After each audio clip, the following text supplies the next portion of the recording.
Hello, friends, Welcome to the Liberation Chronicles. I'm Robin Parker. and I'm Jorge Zeballos. This is another episode of the Liberation Chronicles, a series in which we hope to give voice to liberation in our current historical context and discuss what it means to build a truly inclusive society. In this episode, we will examine the fallout from the revelation that Cesar Chavez, co-founder of the National Farm Workers Association, which later became the United Farm Workers, sexually assaulted two young girls in Dolores Huerta. For this conversation, we have invited our special guest, Sylvia Zapata, who is the executive director of Student Action with Farmworkers, a North Carolina-based nonprofit organization whose mission is to bring students and farm workers together to build coalitions working for social change. Sylvia is a former migrant farm worker who grew up between Texas and Washington State. She earned her BA in political science at Winston-Salem State University and has been on a lifelong anti-racism journey. She has recently become more public about her experience as a child sexual abuse survivor and has been advocating for necessary conversations to uncover the deeply rooted silence and shame survivors experience. Welcome, Sylvia. We're so glad you're with us today.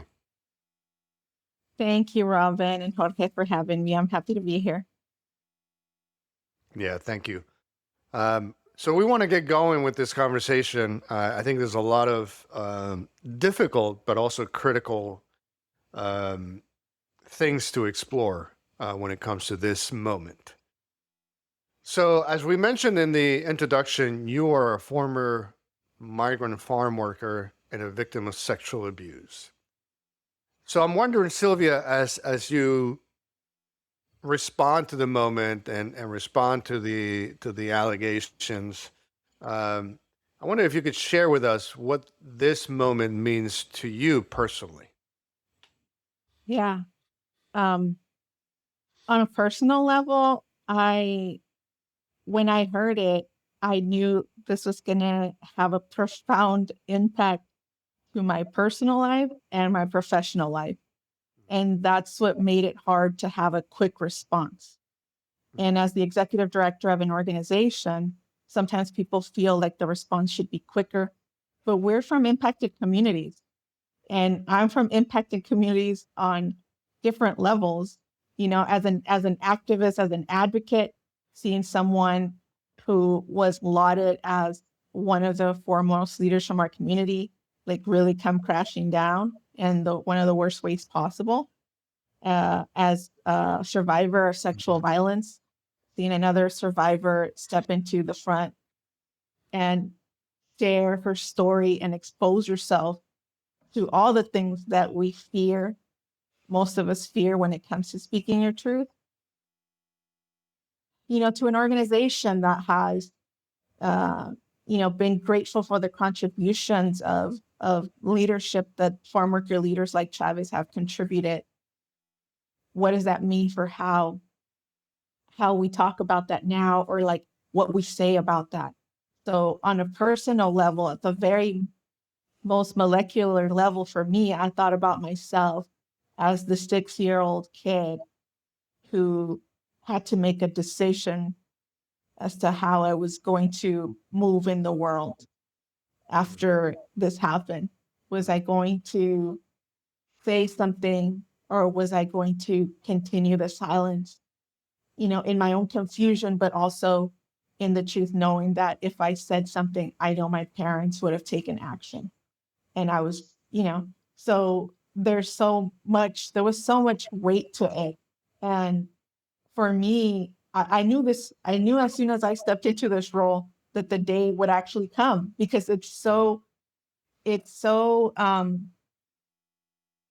weaved into my experience of being a migrant kid that I don't even know where one end and one begins, because it didn't just end there. When I was a small kid, that's the abuse, but the sexual harassment that you experienced when I was a teenager, the fear of going to the bathroom, or, like trying to hurry up really quick because people would make comments about you or what they would do to you if somebody else wasn't there, that's scary. Uh, and it's not just that, like even not being a migrant kid, just being a woman, period, and a young girl, how my experience throughout my entire time has been trying to keep myself safe and trying to say no to people while also keeping myself safe.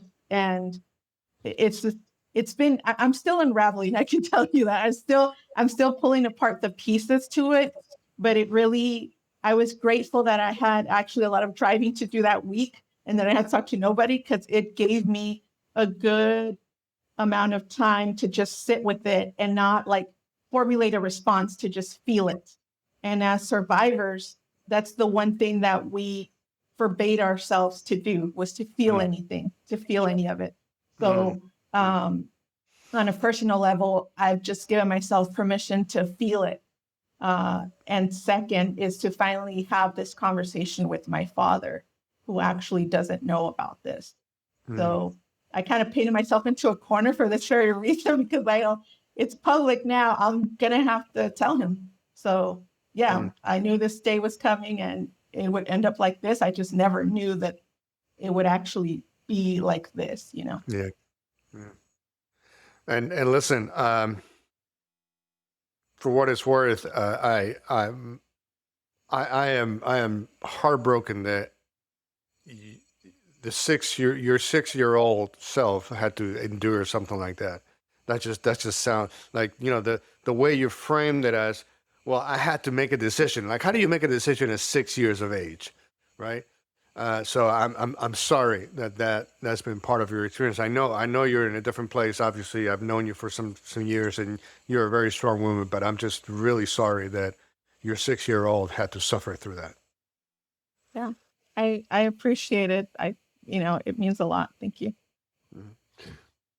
Sylvia, you wrote a statement about the revelation, which was posted on your organization's website.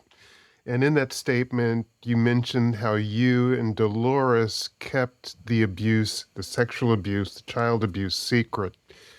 Can you talk to us a little bit about the price that survivors pay for the secrecy and protecting others?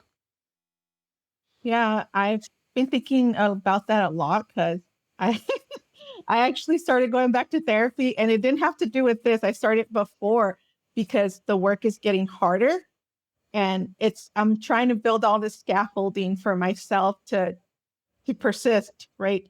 And I one of the things that I've been reflecting on is what the impact of this silence and this way of operating has had in the way that I behave and the way that I'm in relationship with other people.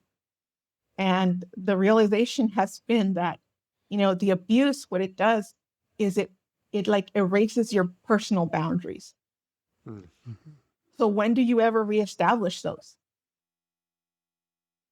I realized that I really haven't. And at times, it has continued to hurt me, on a personal and a professional level, giving people way too many benefits of the doubt, when the kind thing is often to hold people accountable, so that they can know that you've reached a limit that's like dangerous. Like, this is not, you're not supposed to go beyond this, right? So it's not about punishing people. It's about, I forgot who the author was, but one of my favorite books is called Atlas of the Heart by Brené Brown. And she quotes this other author who says something on boundaries. And he said that boundaries are the space, the distance that is required for me to love you and for me to love me.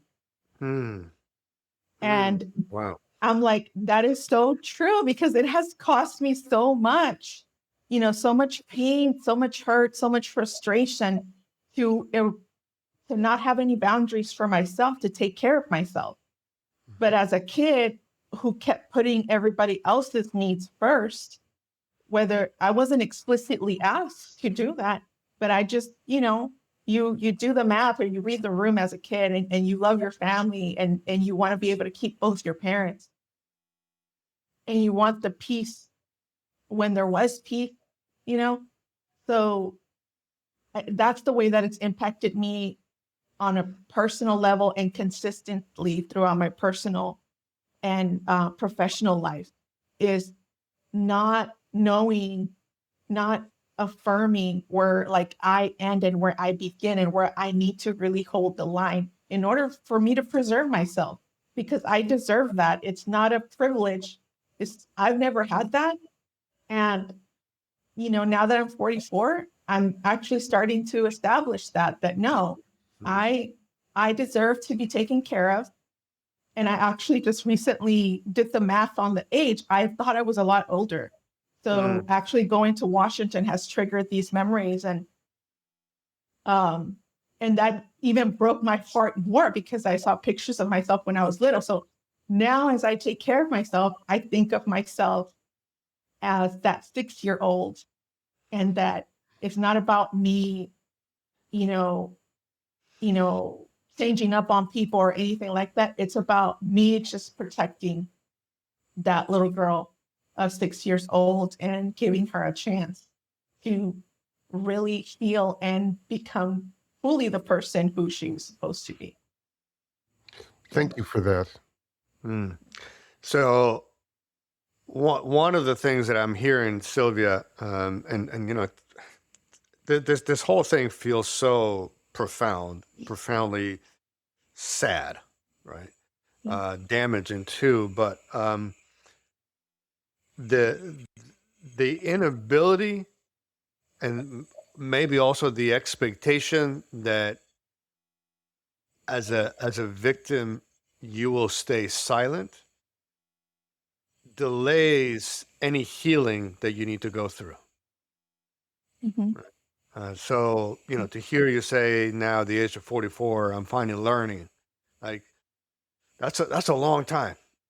That It is a is. long time, to carry Yeah. that burden and to move through the world, um, with the with the baggage that this incident has put on you, and that you Yeah. haven't been given permission to release it.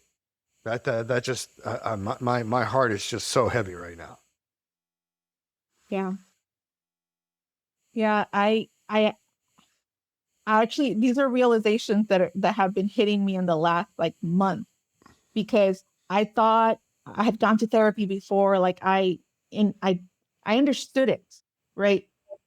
But some of the missing pieces, I knew that those missing pieces were, I was scared of that, to not touch it, right? It's been like a dark cloud looming over me, and I can see the edges, but I don't really see what really is in it. And I feel like in this last month, I have been really just turning on the light in the room and actually seeing what's in there. And it's been scary and painful, but it's also been like, it's, it's, it's, it's been healing, because it's not like I changed completely who I was from that, but there's a part of me, the self-preservation part of, you know, requiring kindness and being treated humanely and with dignity and respect.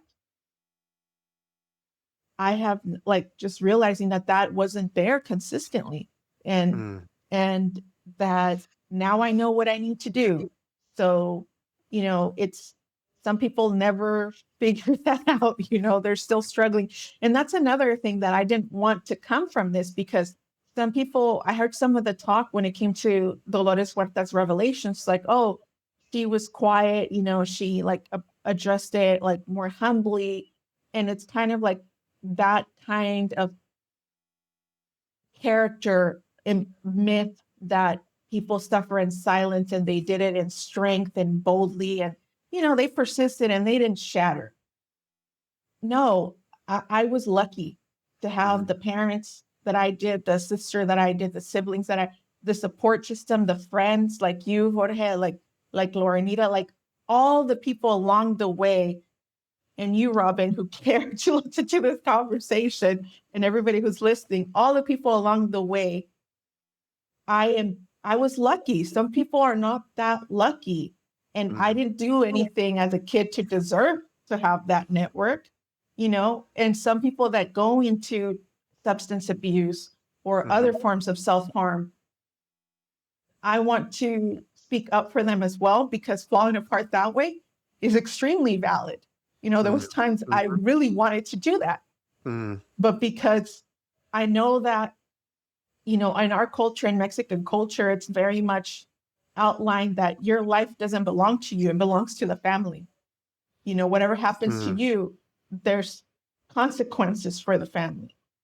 So that's what kept me from doing anything like that, because I knew that my life just didn't belong to me, it belonged to my family.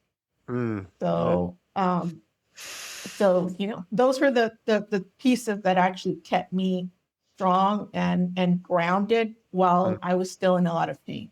Yeah.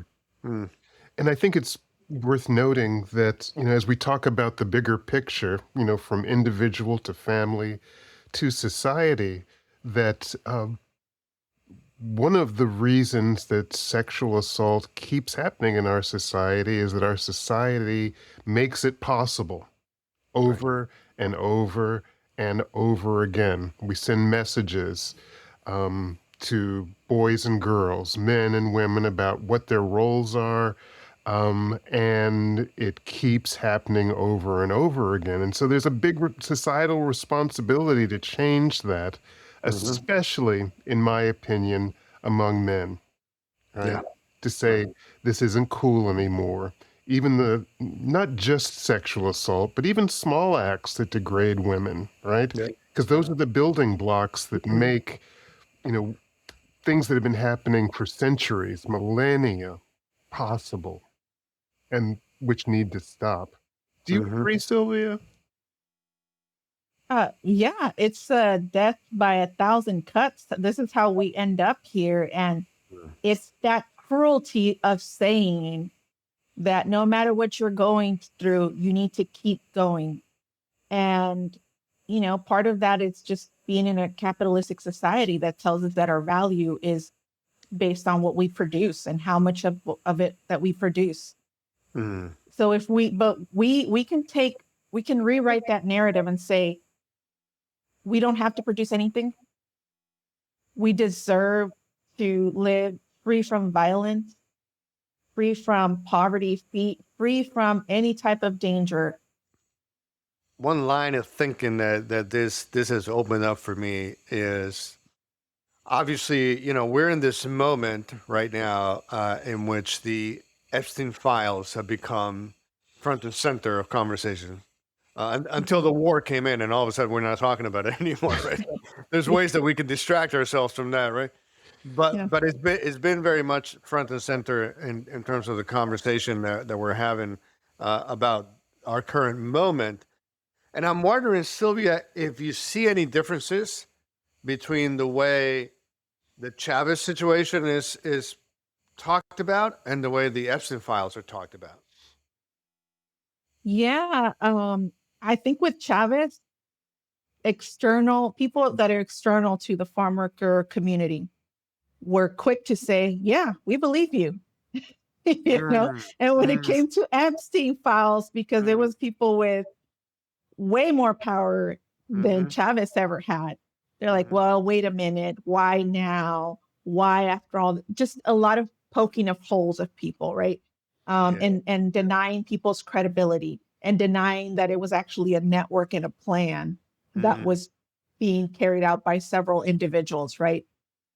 But with Chavez, this is one of the things that I told the students at Washington State University. We are now going to allow, as the farm worker community, we're not going to allow outsiders to come in and tell us, well, see, y'all need to deal with y'all's machismo.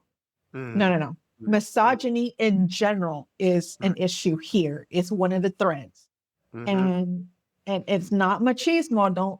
Don't put that on our shoulders like that's an us thing only. It really grates my gears for them to say that.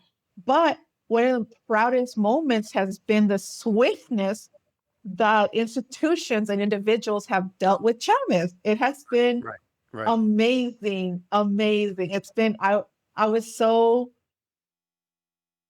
I felt so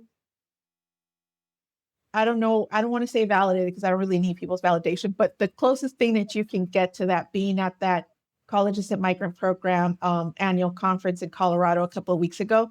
And I asked folks, what are your institutions? They work for universities and colleges that serve farm worker students. Like, what are y'all institutions doing about the Chavez? Oh, quickly, one of them, they had, that was National Farm Worker Awareness Week. So they had a Chavez parade, quickly renamed it to Farm Workers Parade. The movement has been swift and decisive. And to me, that is like night and day to what's happened with the Epstein Files. Yeah. I mean, to your point, right? How many high profile individuals continued in a relationship with Jeffrey Epstein after he was found, right, to have committed, sexual abuse, right?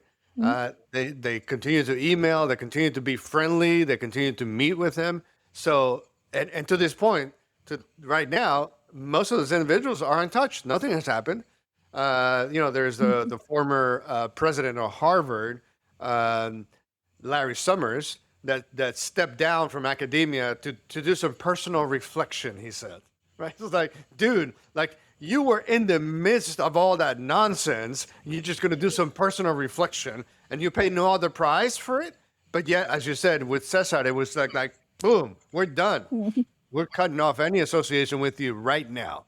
Didn't wait, didn't reflect on it. Didn't wait for more information to come through there. It's like, yeah, we're done. Absolutely. So very different, as you said. Yeah. Yeah. Well, and that being the case, Sylvia, I know that, we're moving past the should we believe the allegations. We're not doing that. We do. Right. So then the question becomes, should we look upon the movement that Chavez was a part of differently or not? Right. We should look at it differently. I think it's an opportunity to, for us to move in the direction of acknowledging what it really always has been, and that it's always been a collective movement. It's never been about just one person. All movements in this country have involved multiple people, allies, people from impacted communities, people from different generations, ethnicities, and races, like citizenship status. It has involved so many different levels of people and people's levels of involvement, that we need to deconstruct all of these myths that were able to allow us to believe that it was just this one young charismatic former farm worker who was bringing everybody together. And as organizers, we know that that's not how it works, that it takes a lot of work to get someone to go to a meeting, even if it is at somebody's house, So now it's to remove this like mirage, this dusty film that was allowing other people to remove their own ownership and participation into the oppression that is currently happening, and say, well, we're waiting on that one person. Right. That is what that idea of leadership does, is it removes people's ownership of our individual responsibility to ending injustices. So now we can remove that idea and realize that we are all active participants in this. What kind of participant are we going to be? Are we actively going to be going against the oppression? Or are we going to actively be going with the oppression by staying silent? Yeah, and it also means that the accomplishments that have been made lay at the feet not of one or two people, but thousands of people, right? Thousands of people who history often ignores or doesn't know about because they weren't in the spotlight, but they organized, they protested, they gave up whatever they had to give up to make the movement forward. And that, on the one hand, sounds like something small, but that's what makes movements work, right? Absolutely. Yeah. Yeah. It's major. I know for my personal story, my family story, if it wasn't for the attorney from Washington who helped my parents recover uh, stolen wages from a grower who was refusing to pay my parents along with other families, if that one attorney hadn't decided to take the case, that would have let us as a family know that injustice is okay in this country. And because you're poor and you have a mixed status family, that you'll never see your day in court where you can see justice come to light, right? But my experience was the fact that my parents were able to see justice and people held accountable in front of a court of law, and them get restitution for those back wages and then some.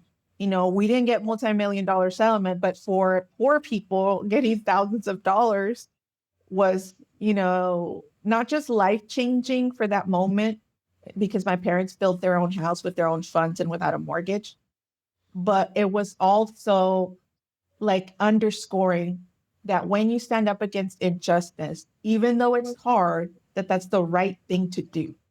That is the right thing to do always. So that individual, that attorney that helped my parents in Washington, he used to be a farm worker. And he was the person who went to college. I think he went to college in California, and he brought back a chapter of United Farm Workers for the first time to Washington State. And he's the one that ended up representing my parents in the late 80s and early 90s in this multifamily lawsuit against this one grower. So those are the stories that we're missing out on hearing by attributing a movement to one person, is that it took a lot of work for a lot of people who were truly committing their life to seeing justice, So continue to push the analysis on the moment, to not just keep it to one particular focus. When you look at other movements besides the farm workers movement, like the white women's suffrage movement, it excluded black women.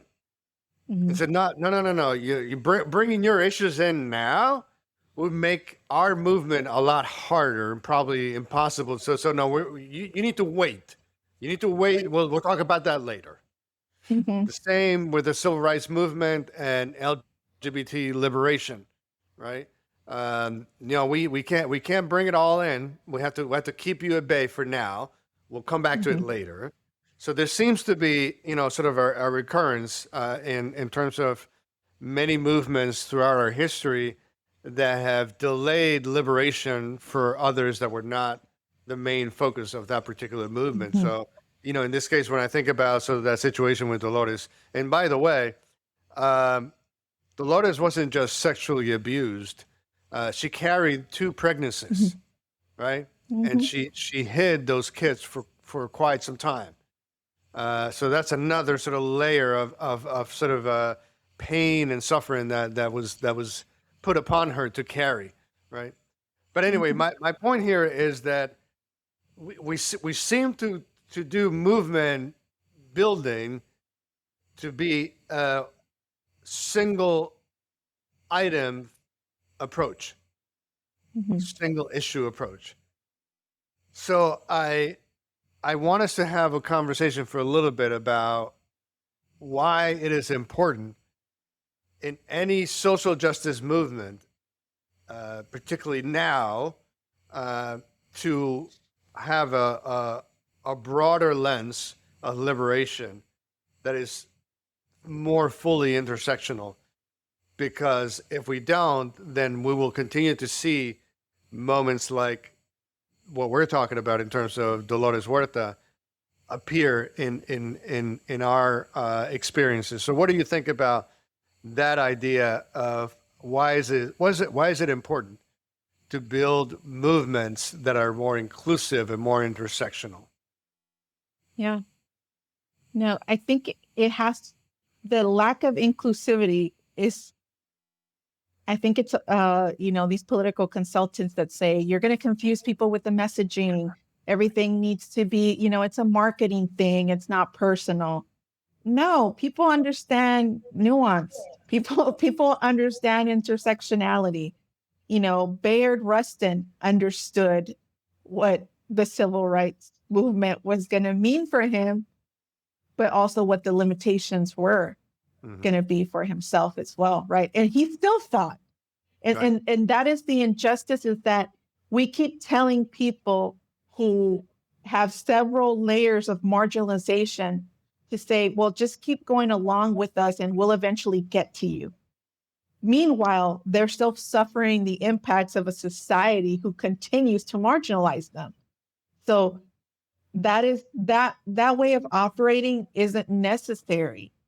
There's not just that way of doing things. There's a different way of doing things, and that's being able to have a conversation about how said issues, this particular issue, like environmental justice, for example, which impacts farm workers as well, but not just farm workers. It also impacts students that live in cities, especially Black students who have higher rates of asthma, and how that impacts, their longevity, how the lack of access to healthcare or access to healthcare during the work hours that their parents or their mothers or their caretakers can actually take them, which leads to scarring in their lungs. I used to work with Medicaid, and we used to do outreach for families in their homes regarding these chronic health conditions. And it was easy to tell them, don't go to the emergency room, go see your doctor. But if their hours are 9 to 5, right, and the parents don't have PTO, how's that going to happen? So those are conversations that are trickier to have, and people are smart enough to understand them. So it's also removing that veil of we've always done it this way, and this is how it worked, but it didn't work. It didn't work because it never brought up those other people along. So it worked at continuing to oppress someone, to oppress a group of people, but to lessen the oppression of another group. And, that's another, famous quote, injustice anywhere is a threat to justice everywhere. That is true. It has standed the test of time, but that continues to be true. So if we mildly turn down the heat on one group of people and call that an achievement, the pot is still boiling over here on someone else. And are we okay with that? And we now can say that, no, we are not okay with that, because we have seen radical change happen in this country that has happened to our government, to our justice system. And based on those radical changes that have often been harmful for communities, like not everybody in the farm worker community is immigration impacted, but we do get touched by it somehow, has impacted us in very detrimental ways. So even though you may not be able to have someone in your household who's impacted, it does impact you when you go outside and drive around in rural North Carolina, because you look the way that you look. So if not for anything else, at least for self-preservation, see how asking people to continue to wait in line has never worked. And that we have the ability to create massive change, but instead of in the direction of injustice, that we can swing that pendulum into where it needs to be, which is to actual concrete justice for communities who have been asked to continue to wait time and time again.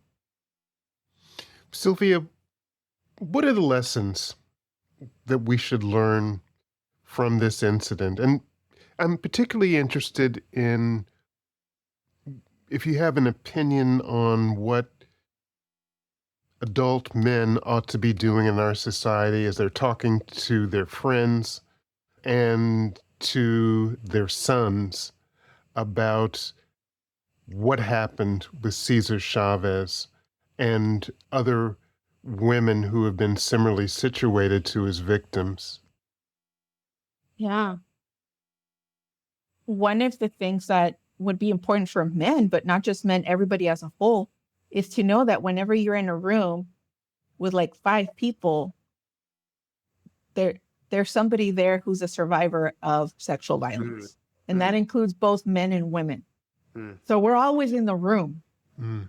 And that is a realization that people need to carry as you step into a room. The larger the amount of room of people that are there, the many more. And the sadder part is that some people don't even understand that they've actually been victimized because they associate like penetrative assault as the actual assault. And it's like, no, any kind of sexualized touching or anything that's in that realm, that is an assault.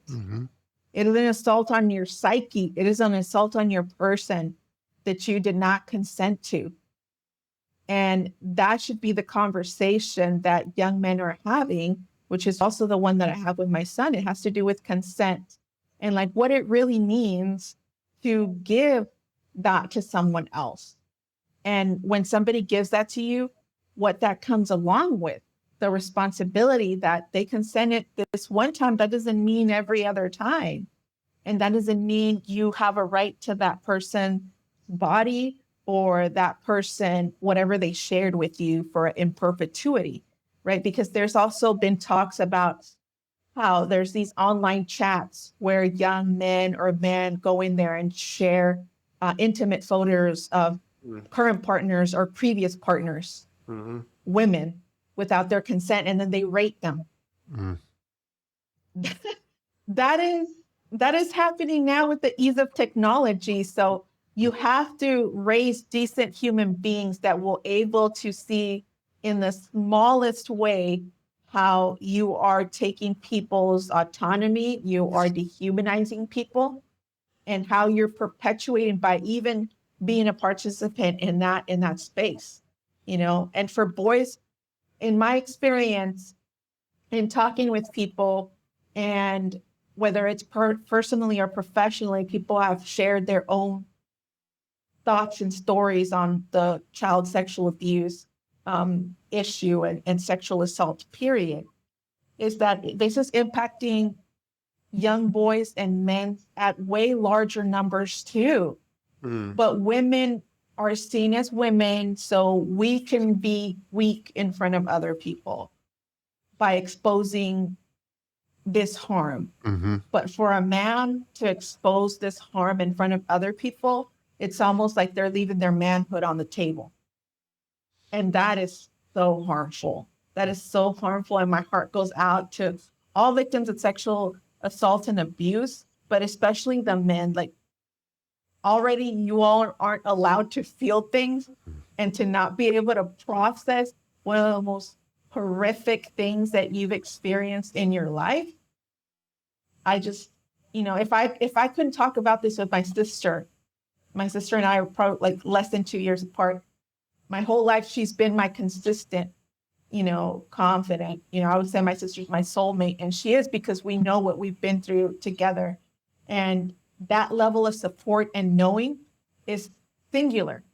And I really do feel bad for men that they don't have that level of support. It's really heartbreaking. Yeah. Much work and responsibility we need to take. You know, it's sort of like in our anti-racism work, we often said, you know, racism is white people's problem. Yeah. You know, if they decided to just work on it and get rid of it, it'll happen very quickly. So I think the same way when it comes to these issues,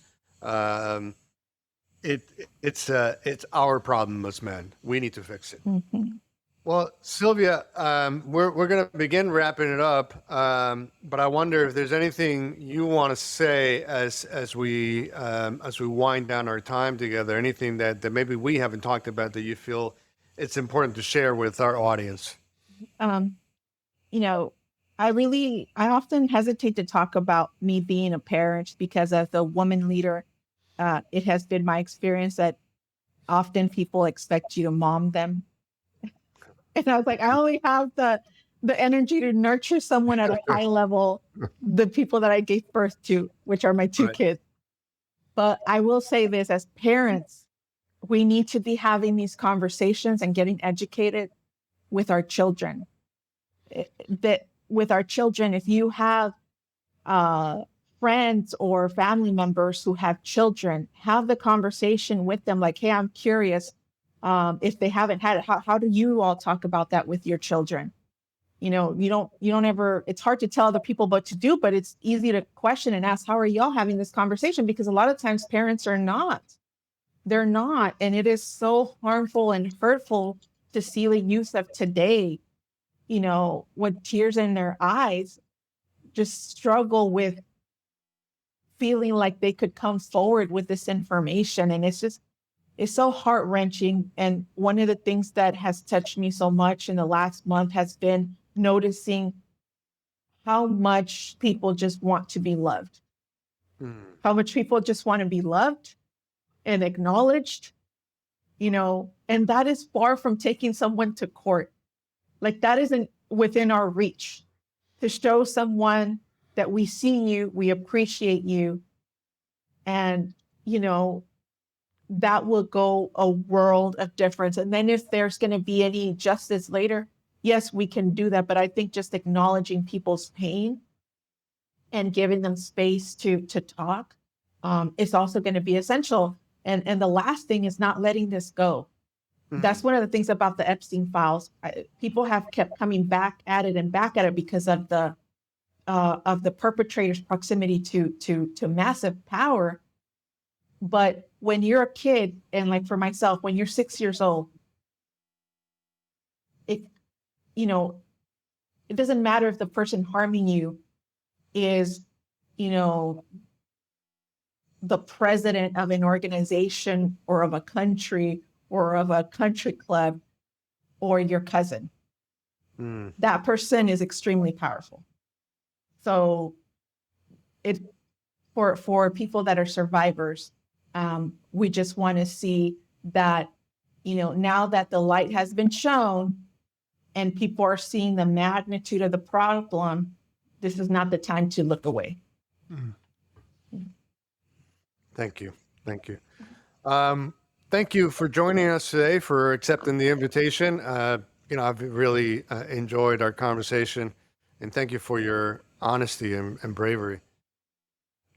Thank you for inviting me. I appreciate y'all wanting to continue the conversation because, you know, it's crucial. And, you know, even though it's been a hard conversation, what I'm excited about is just the possibility of what this can mean for preventing, you know, prevention in the future. Yeah. Absolutely. Thank you so much, Sylvia. We appreciate it. Thank you all. And we'd like to ask everyone to definitely like and subscribe this episode. Give us a thumbs up. It's always much appreciated. Take care. See you next time. Thank you.